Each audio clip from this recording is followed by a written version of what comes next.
Hey guys, Chris Two Boys. I wanted to read chapter 2 and discuss that in my book, Dating with Discernment, Navigating the Modern Dating Scene with God's Guidance. I titled my second chapter, A Better Approach to Dating. So you can get this book on Amazon if you're interested. Basically, what chapter 2 is about is that I had learned the hard way, which I discussed in chapter 1, my dating journey, that the dating scene and the typical way, the traditional way people do dating just isn't a good idea. It's not wise.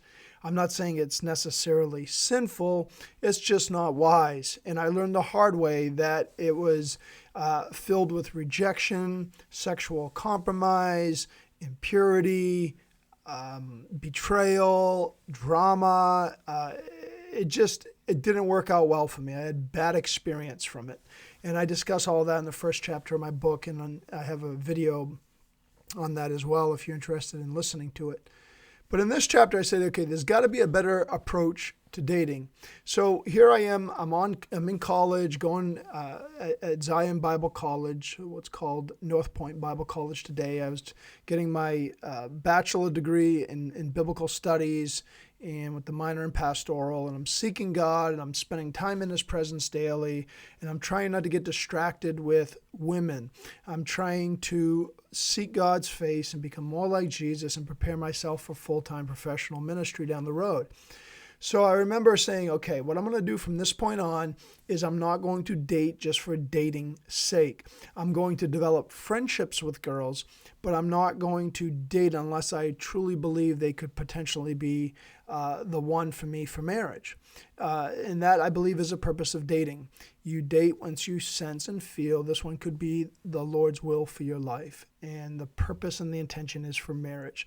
I started way too young dating in high school, and it wasn't for the purpose of marriage because I wasn't mature and old enough to get married, and I should have never dated in the first place. But you live and you learn, and we can learn one of two ways. We can learn the easy way by simply obeying God and taking Him at His word, or we can learn the hard way through experience and making some rough choices along the way. Now, not all experience is a bad teacher, right? If we have good experience, but sometimes we have to learn the hard way through bad experience. But if we learn at the end of the day and we grow through it, God can redeem it and use it for a greater good if we trust Him and allow Him to humble us and teach us through it. So I was humbled. I learned through dating the wrong way what not to do, but also what to do as well. And there was some good out of the dating, and I explained that in the last video about learning how to interact with the opposite sex, etc. But overall, it was a negative experience. So I said in college, okay, listen, I will have friendships with girls, but I will not date unless I truly believe they are the one that God has hand-selected for me to marry one day. So I remember there was this one beautiful woman I met, and I said, okay, we're not going to kiss, we're not going to hold hands, we're not going to do the typical dating stuff. We're just going to simply do Bible studies together, have communication, have fun, hang out together like friends. And it was a challenge because we were both physically attracted to one another. The chemistry was there, the compatibility was there, so it was a challenge. But we would pray every time we were together. We wouldn't be alone late at night. We'd put up boundaries. So we were careful. And God answered our prayers, and we made it all about the foundation being Jesus. And that first girl, it ended up not working out. And I remember saying that, Lord, if this truly is the one, because my feelings were getting more and more attached to her. That's the challenge of having a friendship with the opposite sex that you're attracted to. Your feelings can get really involved there, and you're trying to not go down the dating road. It's a challenge. But God did give us self-control. He did give us the wisdom to put up the boundaries and stick to them. And I remember saying to God, okay, listen, I'm ready to date this girl for the purpose of marriage if this is your will. So I remember praying one night, Lord, if this is your will, let nothing in hell be able to stop this relationship from going forward. But if it's not your will, let everything in hell stop it from going forward. I remember within a few days, I was talking to her on the phone. It was a long-distance relationship, and she admitted to me just a few days after I prayed that prayer that she ended up cheating on me. Not really cheating on me because we weren't officially dating, but we were both friends and we were both open to the possibility of going further if it was God's will. So it felt like cheating. And that was it. The relationship dissolved. I took that was an answer from God, that she wasn't the one for me.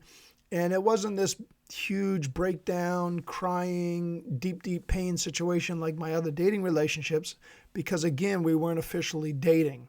This approach worked so much better. There was no sexual impurity involved. We never even kissed.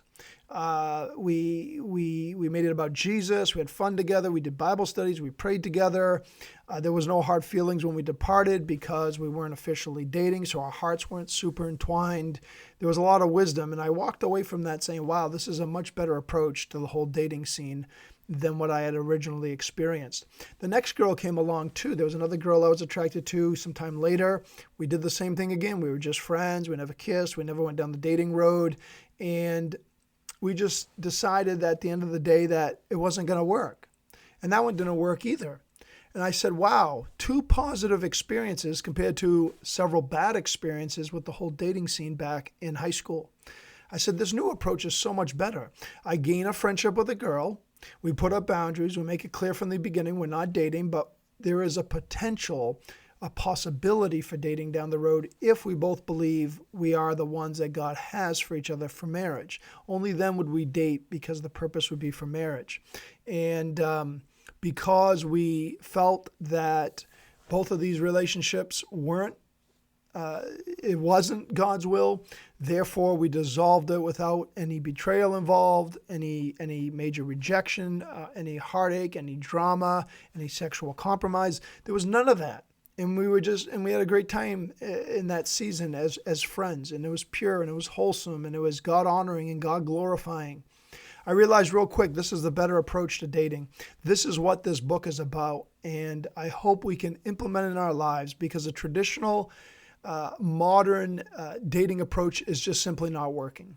And I want to encourage you guys, there's a better approach. Let's take God's biblical principles and biblical commandments and apply them onto the dating scene, and let's use wisdom, and let's save ourselves a lot of heartbreak. Let's save ourselves a lot of sexual compromise. Let's save ourselves all the rejection and the possible betrayal and all the wasted time that typical dating can bring into our lives.